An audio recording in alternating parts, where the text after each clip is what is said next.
I'm gonna tell you about growing up way back of the beyond. A place where few people lived, and even fewer visited.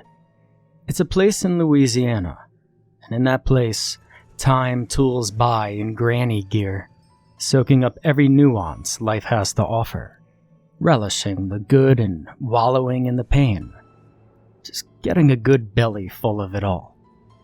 And I won't give the name of the place, but suffice it to say the area was much like that of Lake Martin, only more secluded, much more secluded. Some of the houses were only accessible by boat or pirogue. Grandmere lived in such a house, and from about the age of 5, I lived with her in a magnificently huge old house. She said her grandfather had built it, calling it the Beaumont Forever Home. Palatial, I think that's the word I'm looking for to describe how large it was. Now, I don't mean to imply that Grandmere was rich, because she was not.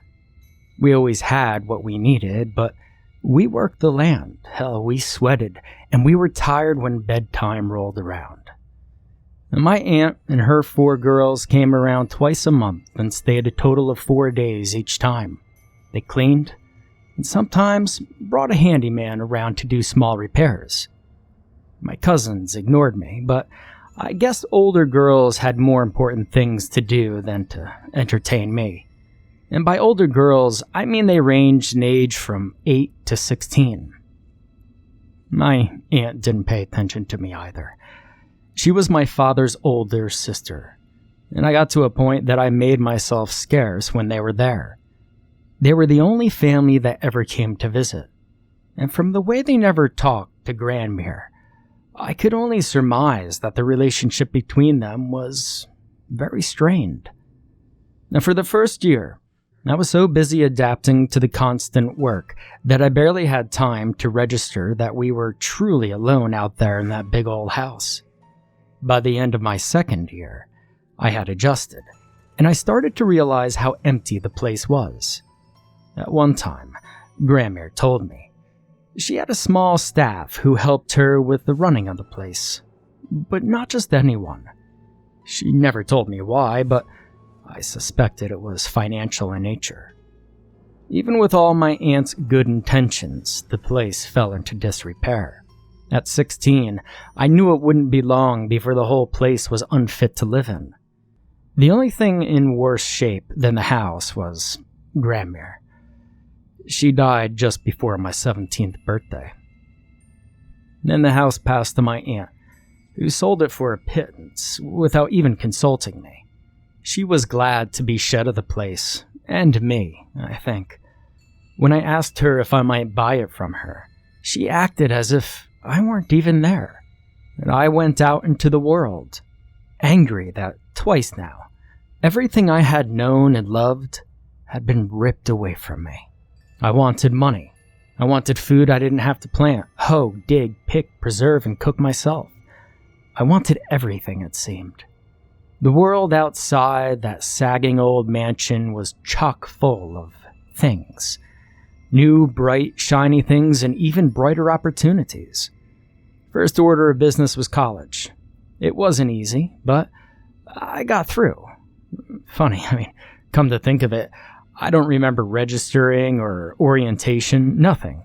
I must have been too nervous. Just one day, there I was in history class, taking notes in a notebook I also didn't remember getting. With my education finished, I found a job at a financial firm. A year after landing that job, I went to work for a company that put me in charge of land acquisition.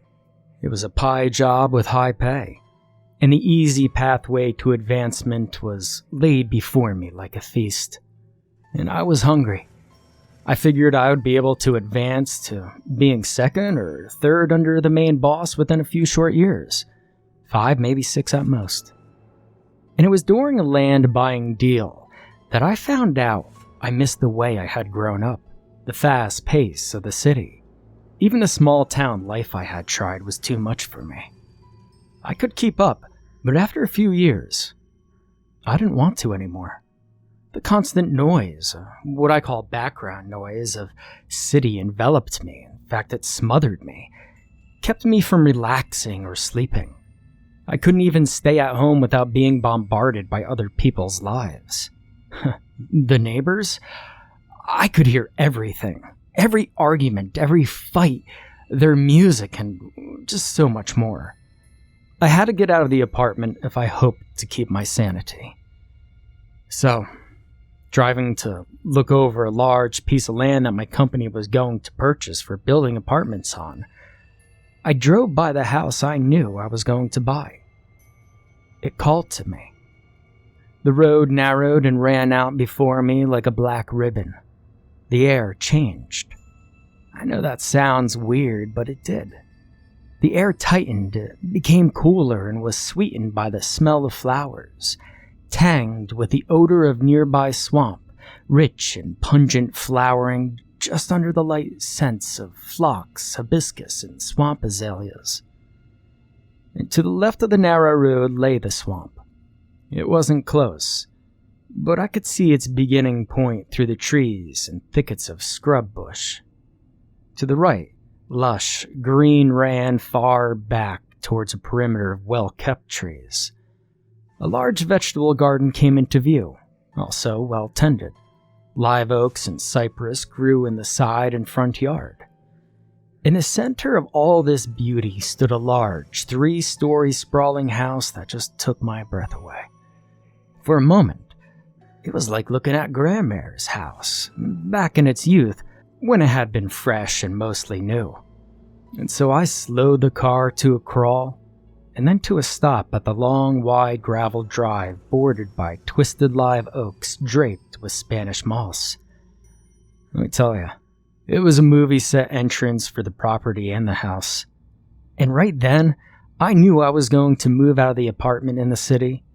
I was headed back to quiet country life. So pulling myself out of my reverie, I checked the roads in my rear view, knowing there would be no cars, and started to pull away, when I noticed a small sign sticking up from the driveway close to the road. For sale by owner.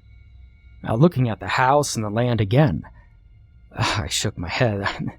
There was no way I could afford it. It was probably worth more than I would make in 10 years. And so, chuckling, I drove on and conducted business on behalf of my company like a good employee. But the whole time, I couldn't get that house and that for sale sign out of my thoughts. And so a few weeks passed, and I drove back to the lovely old house with the tiny for sale sign. The sign was still there, and I thought it was so small because whoever had made it didn't really want to sell the place. Driving up the tree-lined lane, I breathed in the clean scent of the air, filtered through the moss canopy, and I smiled. It was heavenly, I thought. It was just like going home. I knocked on the front door and didn't get an answer. Instead of leaving, I walked the property, letting each small rise and tiny knoll bring back much-loved memories of my time at Grandma's. I could still hear her laughing in the vegetable garden as we picked. She was always in good spirits when the vegetables came in. The bounty always seemed to reinforce her will to do it all over again. And the garden was laid out exactly the same at the house as the garden I had worked with at Grandma's so many years ago. The same vegetables in the same rows, and to the eye, it seemed in roughly the same amounts.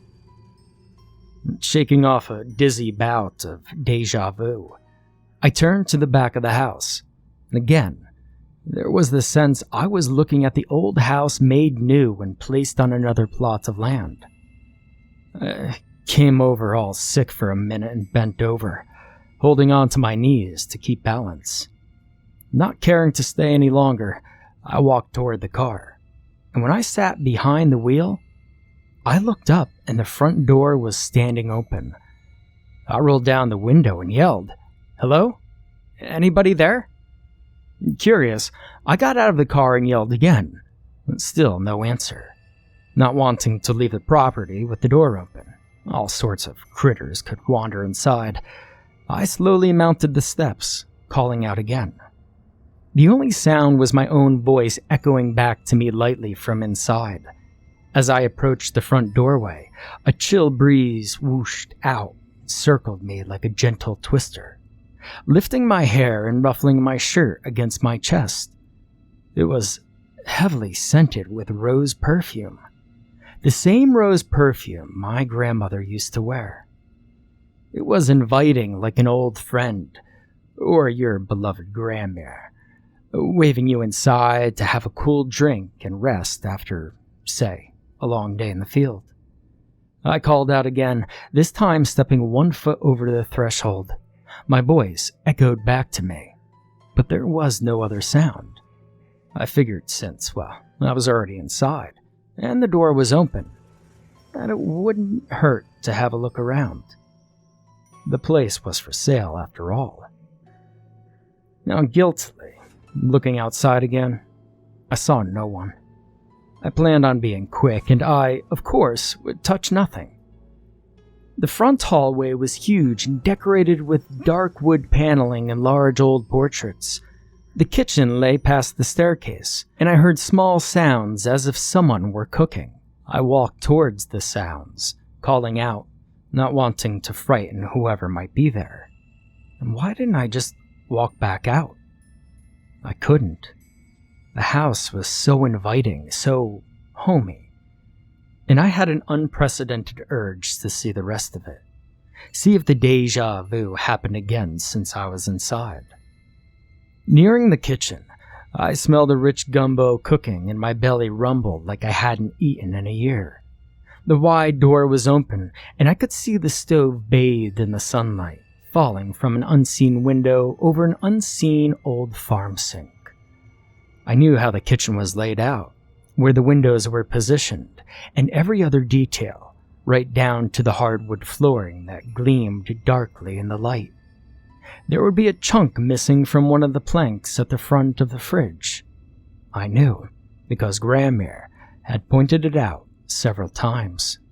The men who had delivered the thing had been careless fools, she said.